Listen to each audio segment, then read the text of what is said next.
अस्सलाम वालेकुम students, please acknowledge मी कि मेरी वॉइस सबको आ रही है।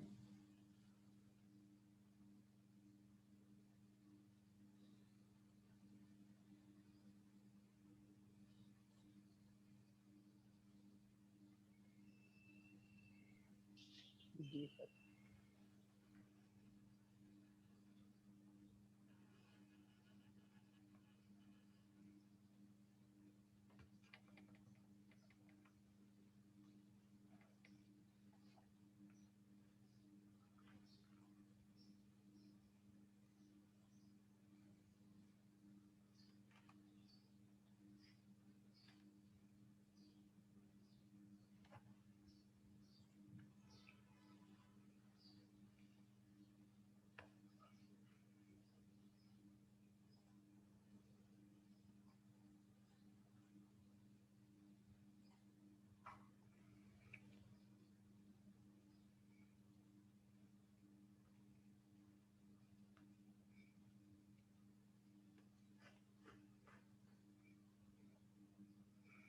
जी स्टूडेंट्स, कल के टास्क के हवाले से किसी को कोई कन्फ्यूजन है?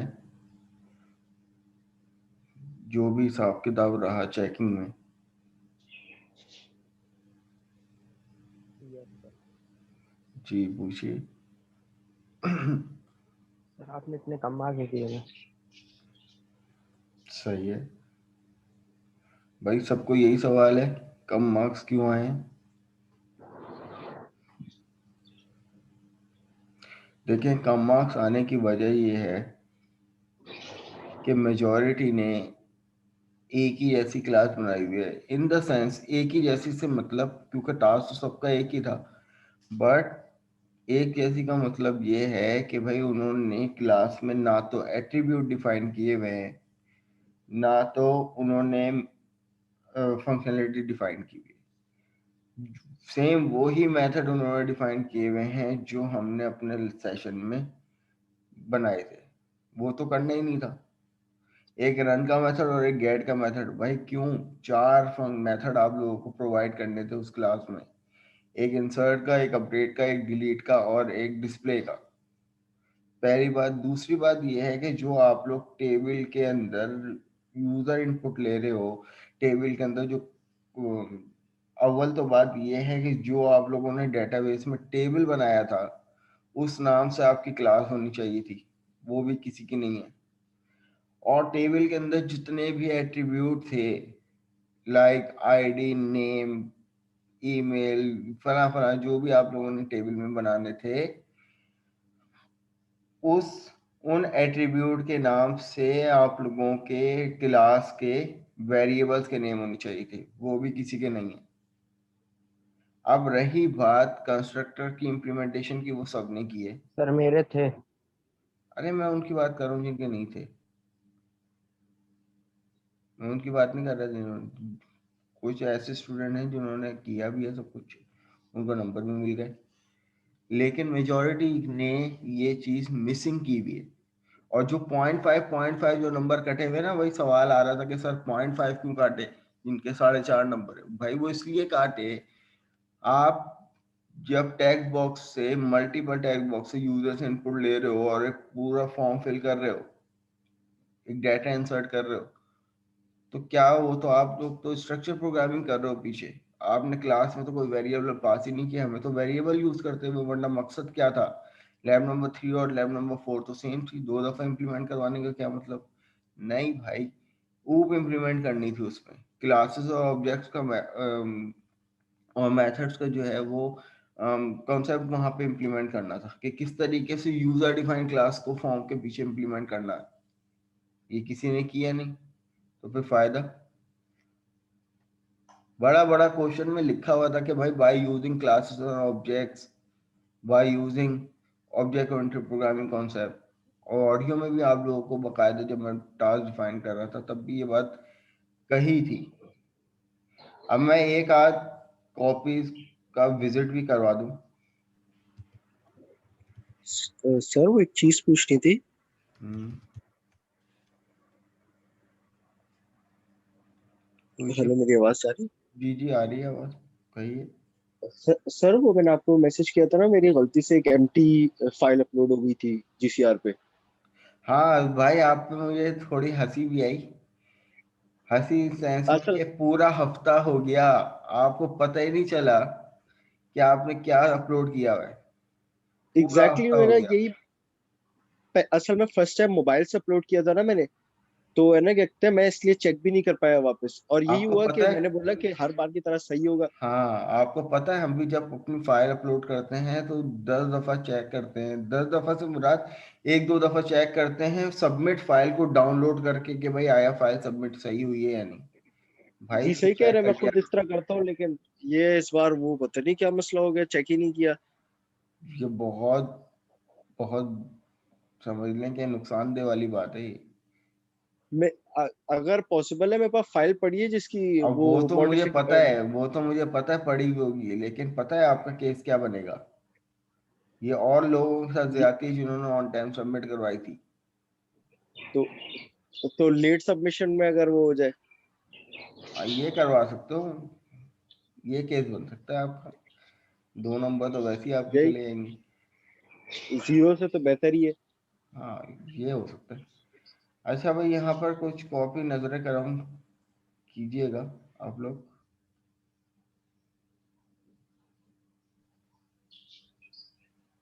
हम्म, चलो जी। इसका मतलब हरगिज नहीं है कि खुदा न खासा, मैं सिर्फ आप लोगों को ये बता रहा हूँ कि भाई मार्क्स इस तरीके से कटें। इसकी रीजन क्या है मार्क्स कटने की?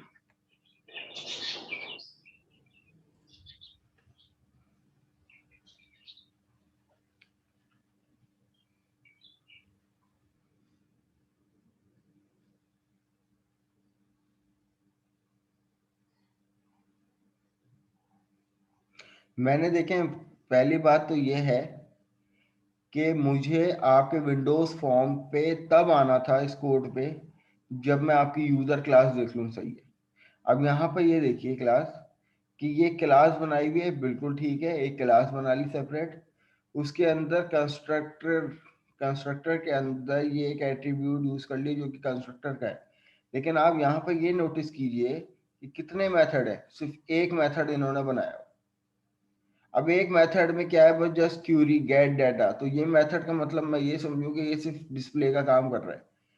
बाकी जो ये दिखा रहे हैं और पहली बात तो ये है कि ये इन्होंने एग्जैक्टली वही डिट्टो कॉपी मुझे चेप दिया जो हमने क्लास में किया था। ये तो काम करना ही नहीं था।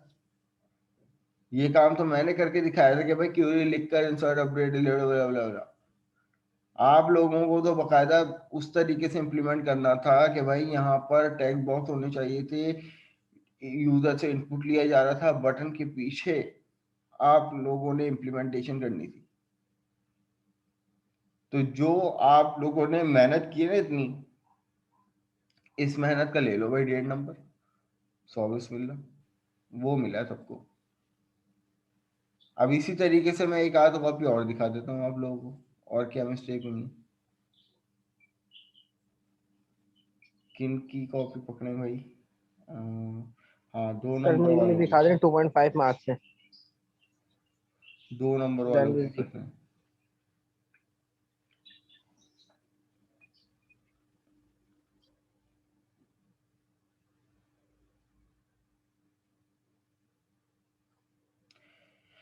अब जनाब यहाँ पर, अब इन्होंने, पहली बात तो ये है कि ये प्रॉपर्टीज का इस्तेमाल किया हुआ। प्रॉपर्टी कोई जानते ही नहीं क्या है, मुझे भी नहीं पता अभी प्रॉपर्टीज क्या है। लिस्ट, अब इन्होंने क्या किया है कि अगर हम इनकी क्लास में आ जाएं, अब इन्होंने सेपरेटली हर मॉड्यूल के लिए क्लास बना ली। भाई इंसर्ट की क्या क्लास होगी? क्लास का भी कॉन्सेप्ट भी नहीं पता किसी को कि भाई इटसेल्फ क्लास है क्या। क्लास जैसे एक प्रोटोटाइप होती है, आप फंक्शनैलिटी, जो चीज फंक्शनैलिटी में आती है आप उसकी क्लास बना रहे हो।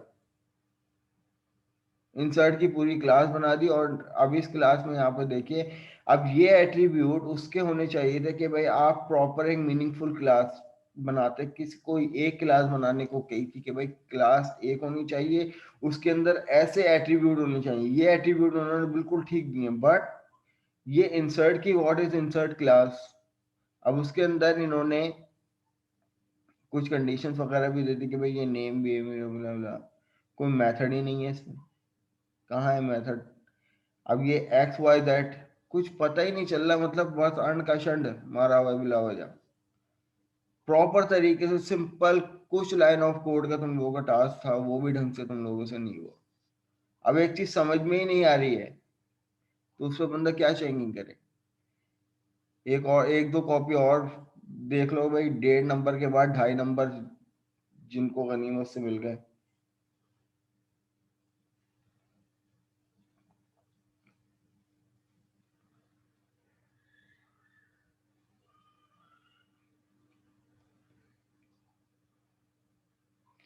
अच्छा जी, अब तरीकेकार ये था, मैं भी इस टास्क को इम्प्लीमेंट भी करके दिखा देता हूँ कि आप लोगों ने किस तरीके से इम्प्लीमेंट करना था। कि ये इन्होंने कहा कि भाई पेशेंट के नाम से एक टेबल बनाया, तो पेशेंट के नाम से एक क्लास भी बना देते। अब पेशेंट के टेबल के ये एट्रीब्यूट थे, ये एट्रीब्यूट आप उस क्लास में सेट कर देते, सही अच्छा खासा काम हो जाता। अब इन्होंने भी क्या किया कि ये प्रॉपर्टी सेट की है, सही है, ये प्रॉपर्टी सेट की है जो चीज रिक्वायर्ड ही नहीं थी, सही है, तो वो इम्प्लीमेंट कर ली। चलो मैंने इसको भी अगर चाहूँ तो इग्नोर कर दिया, बट यहाँ पर ये देखिए इन्होंने भी यही एंड का क्षण मारा कि इंसर्ट की क्लास ये वो ब्ला ब्ला ब्ला ब्ला, फिर अपडेट की क्लास ये वो ब्ला ब्ला ब्ला।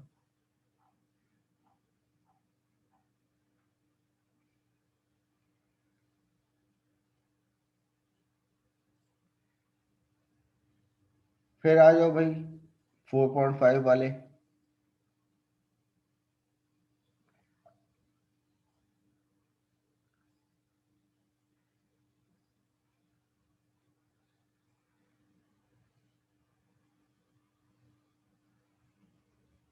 नहीं भाई ये नहीं था तरीकेकार, एक ही मेथड यूज हुआ है फंक्शनलिटी। मुझे 4 फंक्शनलिटी चाहिए थी एक क्लास में, साले तुम 4 की 4 फंक्शनलिटी एक मेथड से कैसे दे सकते हो। अब इन्होंने क्लास यूज की है डेटाबेस ऑपरेशन के नाम से, ये भी बिल्कुल ठीक है, ये भी बिल्कुल ठीक है, ये भी बिल्कुल ठीक है, और ये भी बिल्कुल ठीक है, सही है, ये बात समझ में आती है।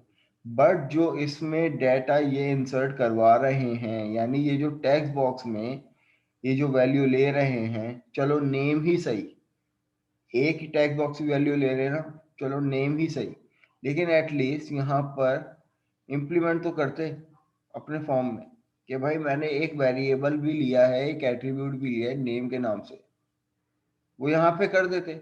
अब सिर्फ इनकी कॉपी पे जो है वो 0.5 की सिर्फ डिटेक्शन इसलिए हुई है कि इन्होंने क्लास के एट्रीब्यूट ही मिस कर दिए। और एट्रीब्यूट का कॉन्सेप्ट मैंने क्या दिया था भाई, कि ह्यूमन क्लास बनाई थी, और ह्यूमन क्लास के एट्रीब्यूट क्या हो सकते हैं समझाने के लिए, कि उसके हाथ पाँव नाक कान फला फला, these all are the attribute of the attribute.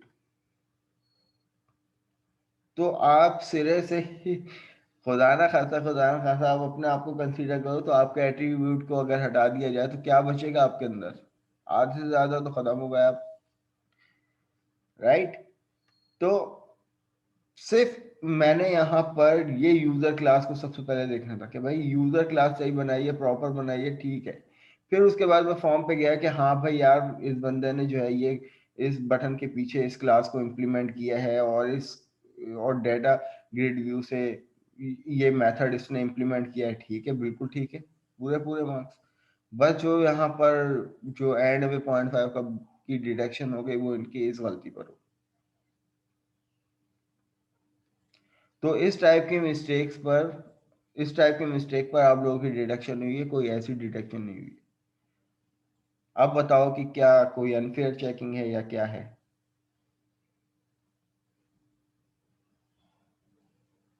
Acknowledge करो भाई मुझे सारे के सारे। अस्सलाम वालेकुम सर। वालेकुम सलाम। सर मैंने एलएमएस पे सबमिट करवाई थी, जीसीआर मेरा चल नहीं रहा था, तो मेरे मार्क्स में LMS पे हो गई सबमिशन, तो तुम मुझे इन्फॉर्म तो कर देते। मैं आप लोगों को शुरू से ही बताता हुआ आ रहा हूँ कि GCR पे जो फाइल होती है मैं उनको चेक करता हूँ, सही है, और LMS पे भी जमा करवाना जरूरी है। चलो तुमने अगर LMS पे ऑन टाइम जमा करवा दिया तो मैं देख लूंगा, लेकिन मुझे रिमाइंड करवा दिया करो भाई ऐसी सिचुएशन में।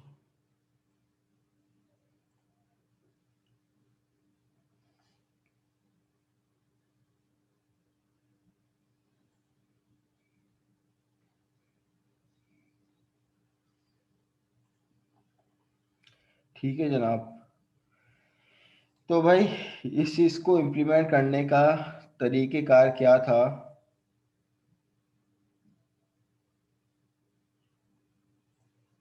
कौन है भाई ये? अहमद नजीर।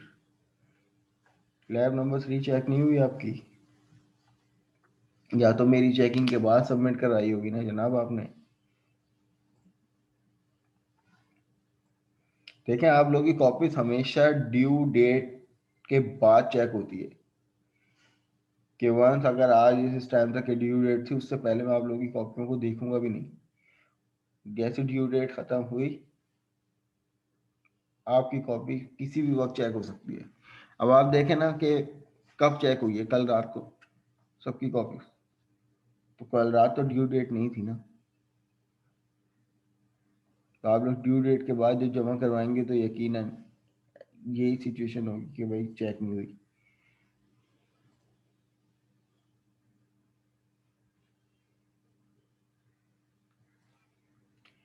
चलो ठीक है, कर लेंगे फिर चेक। अच्छा जनाब, करना ये था कि भाई एक डेटाबेस हम यहाँ पर क्रिएट कर लेते हैं। अब फॉर सपोज वो डेटाबेस हमने एम्प्लॉय के नाम से बना लिया, एम्प्लॉय के नाम से बना लिया, सही है। अब इसके अंदर गए, हमने जाकर टेबल क्रिएट कर लिया, सॉरी एम्प्लॉय के नाम से नहीं, आप कोई और भी नाम दे देते हैं। टेबल एम्प्लॉय के नाम से बनाएंगे। यहाँ पे ABC मैंने डेटाबेस का नाम दे दिया।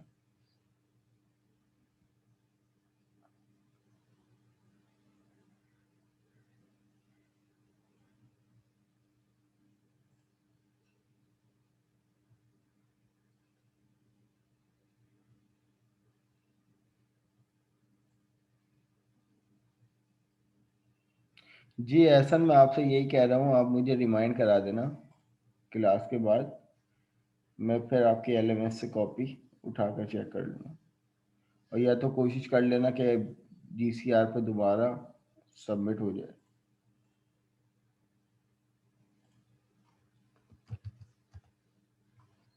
ठीक है, ABC हमने डेटाबेस का नाम ले लिया गालिबन। यहाँ पर टेबल पे आते हैं, न्यू टेबल क्रिएट करते हैं, और यहाँ पर for suppose ID type integer, और इसको प्राइमरी की कर दिया। और प्राइमरी की करने के बाद यहाँ पर इसको आइडेंटिटी बना दिया। आइडेंटिटी का आइडेंटिटी का कॉन्सेप्ट क्या होता है भाई, कौन बताएगा? किसी भी टेबल में आइडेंटिटी कॉलम क्या होता है? अच्छा ये बताएगा भाई, कौन बताएगा? एक मिनट भाई, आप लोग मत बताइएगा, जिससे पूछा जाए वो बताएगा। जी 12457, अदीना जावेद।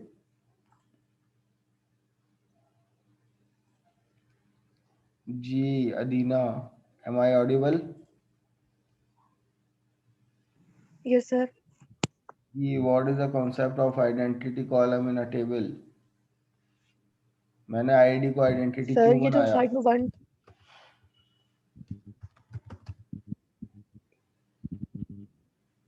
हेलो। सर, क्योंकि तो उसके बाद साइड में जो नंबरिंग होगी 1 2 फिर उसके बाद 3, तो उसके लिए हम आइडेंटिटी देते हैं कि उसके अंदर इंक्रीमेंट होए। आइडेंटिटी का फीचर क्या है ये पूछ रहा हूँ।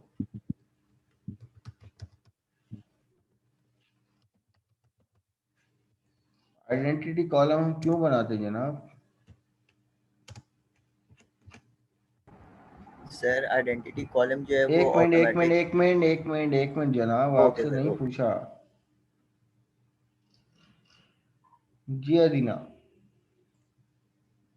No idea about it. Sir दोबारा बोलिएगा please. What is the feature of identity column in a table?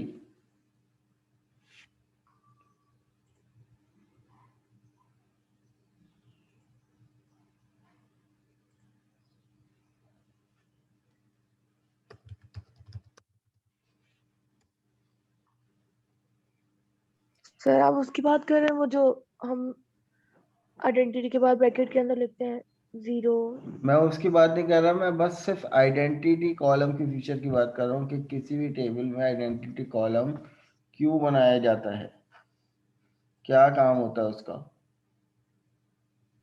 Sir वो जो साइड में नंबरिंग्स हम करते हैं उसके लिए ना। तो प्राइमरी की काफी नहीं है?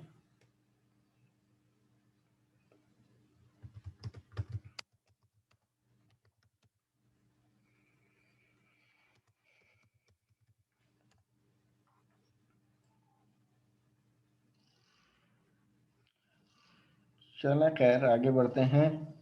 हमारे पास यहाँ पर जी जो भाई आप बताना चाह रहे थे वो बता दें भाई, क्या होता है ताकि पता चल जाए। सर आइडेंटिटी वैल्यू को ना ऑटो जनरेट की, आइडेंटिटी ना किसी भी नंबर को ना ऑटो जनरेट करने के लिए इस्तेमाल होती है लिस्ट के अंदर, सिंपल चाहे इज सर वो दिस। 0 से स्टार्ट हो या 100 से। सही है। अब ये कौन डिसाइड करता है कि 100 से डिसाइड हो या 0 से डिसाइड हो? सर ये हम डिसाइड करते हैं, जो उस प्रॉपर्टी आइडेंटिटी का की नाम क्या सीडिंग की होता है? वैल्यू होती है, सीडिंग की सीडिंग की जो वैल्यू। वैल्यू होती है उसके अंदर 100 लिख देंगे। चले, वेरी गुड, ग्रेट।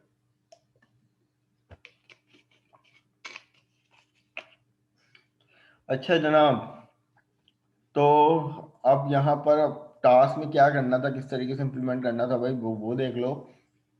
हमने यहाँ पर एक उठा लिया बटन, सही है, और गालिबन इस बटन को नाम हम दे देते हैं कि भाई इंसर्ट। इसमें इंसर्ट की फंक्शनलिटी देनी थी। इसी बटन को मैंने यहाँ से गालिबन दोबारा कॉपी करके पेस्ट किया और साइड में लगा दिया। इस बटन को फंक्शनलिटी देनी थी हमें डिस्प्ले की। तो ये दो अदद हमारे पास फिलहाल बटन हो गए। देन उसके बाद लेबल उठाकर और एक टेक्स्ट बॉक्स उठाकर और इन दो टेक्स्ट बॉक्स को मैंने यहाँ से कॉपी किया। देन उसके बाद पेस्ट कर लिया। इस लेबल को नाम हम दे देंगे नेम का और इसको नाम दे देंगे हम ईमेल का। अब ये दो यूजर्स इनपुट आ गए। अब इस फॉर्म का नाम आप लोग दे देते तो और ज़्यादा अच्छा हो जाता। तो भाई ये एम्प्लॉय पैनल है, एम्प्लॉय डाटा पैनल है। अब गालिबन हमें अपने डाटा को डिस्प्ले करवाना था, तो यहाँ पे हमने डाटा ग्रिड व्यू का कंट्रोल उठा लिया। सही है, यहाँ पे हम अपना टेबल को डिस्प्ले करवाएंगे। अब सबसे पहला काम सर्वर एक्सप्लोरर में जाकर कनेक्शन को ऐड करवाना और यहाँ पर से डेटा सोर्स को सर्वर का नाम उठाकर यहाँ पर पेस्ट कर देना और उस सर्वर पे बने हुए जितने भी डेटाबेसेस होंगे वो यहाँ पे आ जाएंगे। यहाँ से अपने डेटाबेस को सेलेक्ट कीजिएगा, टेस्ट कनेक्शन चेक कर लीजिएगा, देन उसके बाद ओके कर दिएगा। और वंस ओके करने के बाद आपका ये डेटाबेस जो है वो ऐड हो जाएगा, कनेक्शन ऐड हो जाएगा। वहाँ जब कनेक्शन ऐड हो गया, अब हमें क्या करना है कि भाई सबसे पहले डिस्प्ले के बटन पे काम करना है। डिस्प्ले का बटन जो है वो बटन 2 के नाम से है और इंसर्ट का बटन बटन 1 के नाम से है। तो इट्स अप टू यू, आप इसका कोई भी मीनिंगफुल नेम भी दे सकते हो नेम की प्रॉपर्टी में जाके, ताकि भाई ये पता चल जाए कि ये डिस्प्ले की फंक्शनलिटी दे रहा है। तो हमने इसका नाम जो है वो गालिबन ये कर दिया। अब इस बटन के पीछे जाएंगे। अब इस बटन के पीछे इम्प्लीमेंटेशन तो तब होगी ना जब हम अपनी यूज़र डिफाइंड क्लास बनाएंगे। अब यहाँ पे जाएंगे, गालिबन ऐड करवाएंगे एक क्लास, और क्लास का नाम आप लोग वही दे दो जो आप लोगों ने टेबल का नाम दिया था। तो हमने यहाँ पर क्लास का नाम दे दिया एम्प्लॉय, और ये एक यूज़र डिफाइंड क्लास हमारे पास इम्प्लीमेंट हो गई। अब सबसे पहले हमें क्लास के अंदर, क्योंकि डेटाबेस की कनेक्टिविटी भी देनी है, तो हम यूजिंग सिस्टम डॉट डेटा और using system dot data dot SQL client, ये दो नेम स्पेस हमने पास करनी है। अब क्लास देखिए, हमारे पास कहानी ये है कि भाई हमने टेबल बनाया था एम्प्लॉय का, और एम्प्लॉय के टेबल के अंदर हमने ये 3 एट्रीब्यूट डिफाइन किए थे। 3 एट्रीब्यूट हमने यहाँ पर डिफाइन किए थे। 3 एट्रीब्यूट डिफाइन करने के बाद गालिबन हमने यहाँ पर उन एट्रीब्यूट को उठा लिया, लाइक इंटीजर आईडी, सही, इंटीजर आईडी। देन उसके बाद स्ट्रिंग नेम, इसी तरीके से स्ट्रिंग ये क्या आ जाएगा, ईमेल। अब क्योंकि मुझे आउटसाइड द क्लास यानी फॉर्म पे इंप्लीमेंट करना है, तो मैं इन सबके आगे सबसे पहले पब्लिक लगा दूंगा। यहाँ पे भी ये भी पब्लिक, और गालिबन ये भी पब्लिक। अब ये एक क्लास बन गया और एक क्लास के 3 एट्रीब्यूट बन गए। एट्रीब्यूट बनने के बाद एक कंस्ट्रक्टर मैंने उठा लिया। कंस्ट्रक्टर को इम्प्लीमेंट करने के लिए, अब क्योंकि यहाँ पर पैरामीटराइज कंस्ट्रक्टर, आज इसकी कहानी होगी कि भाई कंस्ट्रक्टर के हम लोग डिफरेंट टाइप पढ़ेंगे, तो फिलहाल मैंने यहाँ पर इस कंस्ट्रक्टर में एक वेरिएबल ले लिया कनेक्शन स्ट्रिंग के नाम से, एक वेरिएबल ले लिया गालिबन। अब क्या हुआ कि भाई SQL connection con equal to new SQL connection, और गालिबन it contain connection string.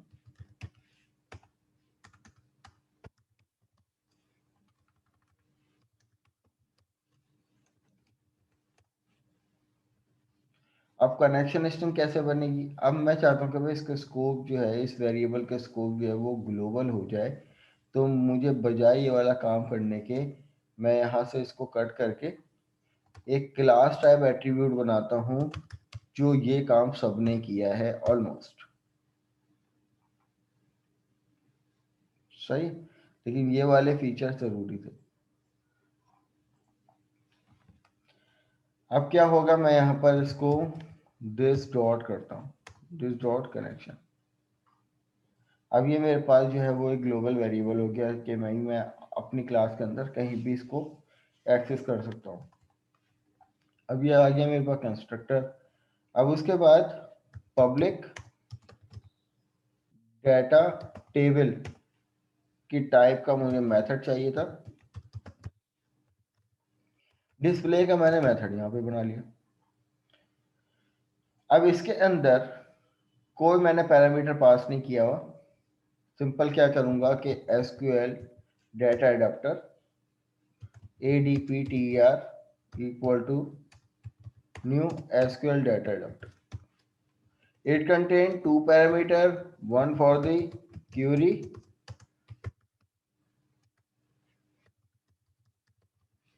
and second for the connection.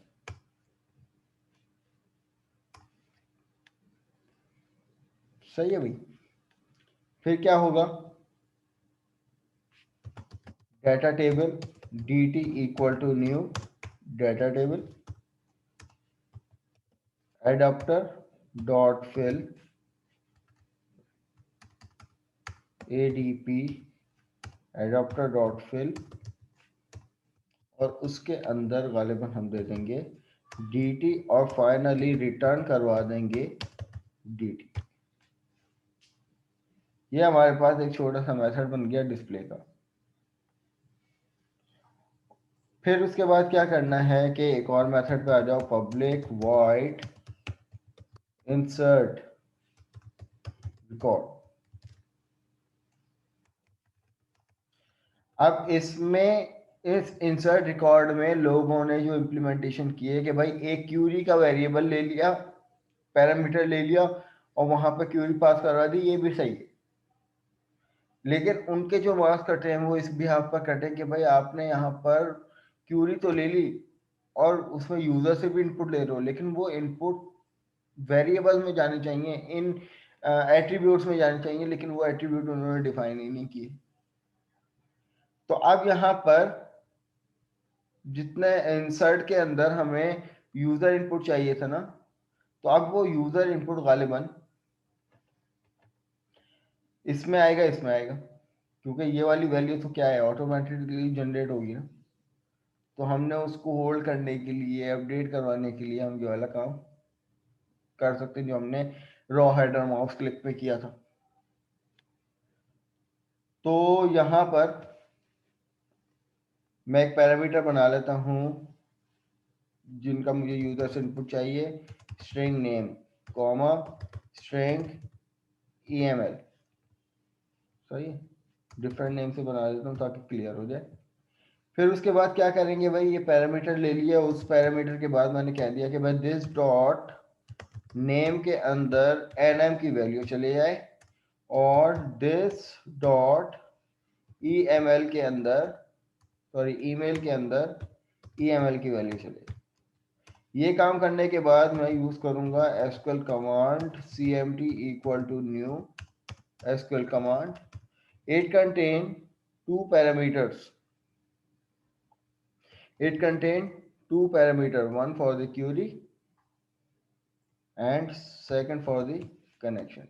अब query क्या होगी यहाँ पर, insert into टेबल का नाम क्या था भाई, एम्प्लॉय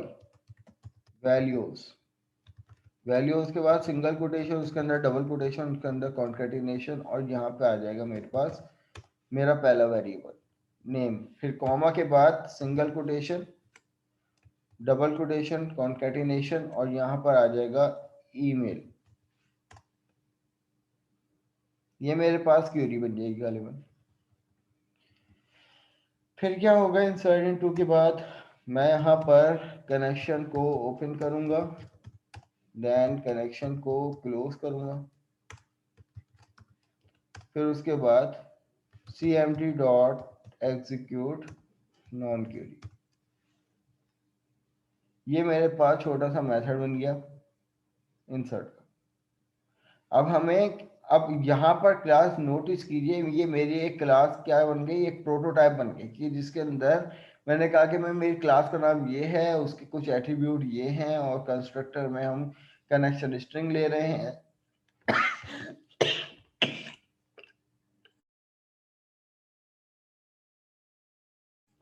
ठीक है ना। तो डिस्प्ले का एक बिहेवियर है, बिहेवियर ऑफ द क्लास हुए ना, मेथड क्या है, ये बिहेवियर है कि इस क्लास का एक बिहेवियर क्या है, डाटा को डिस्प्ले करना, एक बिहेवियर क्या है, डाटा को इंसर्ट करना। अब आ जाओ इस बटन के पीछे के सबसे पहले डिस्प्ले में हमें इम्प्लीमेंटेशन करनी है। अब दो तरीके कार हैं कि या तो आप क्लास को बार बार यूज करो या एक ही दफा यूज कर लो। तो अगर मैं यहाँ पर employ emp equal to new employ, अब ये मुझसे क्या मांग रहा है, अगर मैं जैसे ही यहाँ पर पहला ब्रैकेट लगाऊंगा तो यहाँ पे मुझसे मांगा कनेक्शन स्ट्रिंग, और सबको पता है कनेक्शन स्ट्रिंग हमें कहाँ से मिलती है, कनेक्शन स्ट्रिंग जो हमने अपना कनेक्शन ऐड करवाया हुआ है उसकी प्रॉपर्टी में जाके कनेक्शन स्ट्रिंग हमें मिल जाएगी। हमने यहाँ पर ग्लोबली तौर पर कनेक्शन स्ट्रिंग पास कर दी। अब हमें ये वाली लाइन हर बटन के पीछे लिखने की जरूरत नहीं है, हमने ग्लोबली पूरी क्लास में ग्लोबली एक्सेस करवा दी। अब सिंपल क्या करेंगे, हमने ये करना है कि भाई सबसे पहले इस बटन के पीछे डाटा ग्रिड व्यू में डाटा स्टोर कर डिस्प्ले करवाना है, data grid view one dot data source. और इसको डाटा सोर्स कहाँ से मिलेगी? अब ये EMP डॉट करने के बाद जो डिस्प्ले का मेथड था उससे ये डाटा उठा के लेके आएगा। तो ये सिंपल हमने क्या किया कि इस क्लास को अब इस फॉर्म के पीछे इस यूजर डिफाइंड क्लास को इम्प्लीमेंट किया। कैसे किया कि इसका ऑब्जेक्ट बनाया, सही है। और इसके कंस्ट्रक्टर में क्योंकि एक पैरामीटर था, पैरामीटराइज कंस्ट्रक्टर था, तो उसकी वैल्यू गालिबन हमने यहाँ पे ये दी है।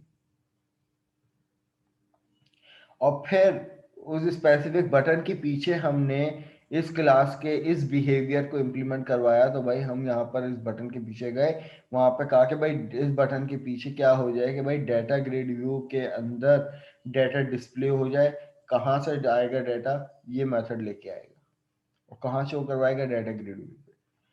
तो क्या ये वाला बटन हमारा काम कर रहा है? यानी मैं पहले अपनी एप्लीकेशन को बिल्ड कर लेता हूँ।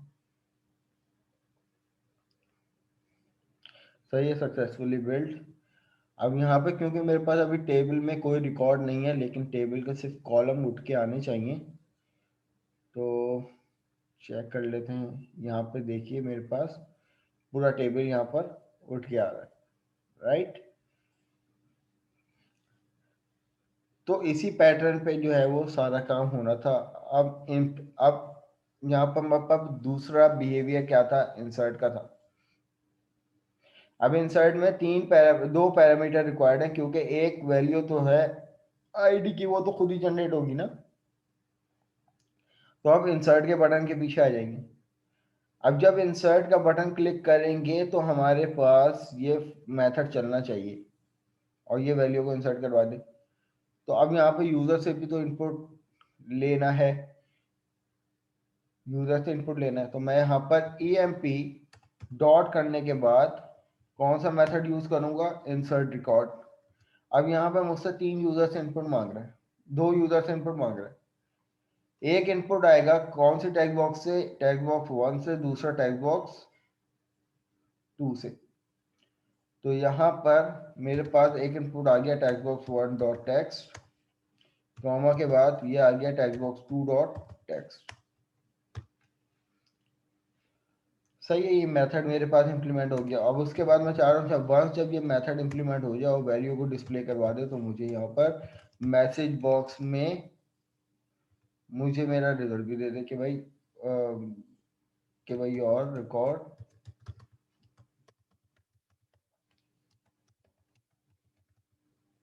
एडिट। फिर उसके बाद मैं चाह रहा हूँ कि भाई साथ साथ डिस्प्ले भी हो जाए, तो मैं ये वाली लाइन उठाकर दोबारा यहाँ पर लिखता हूँ।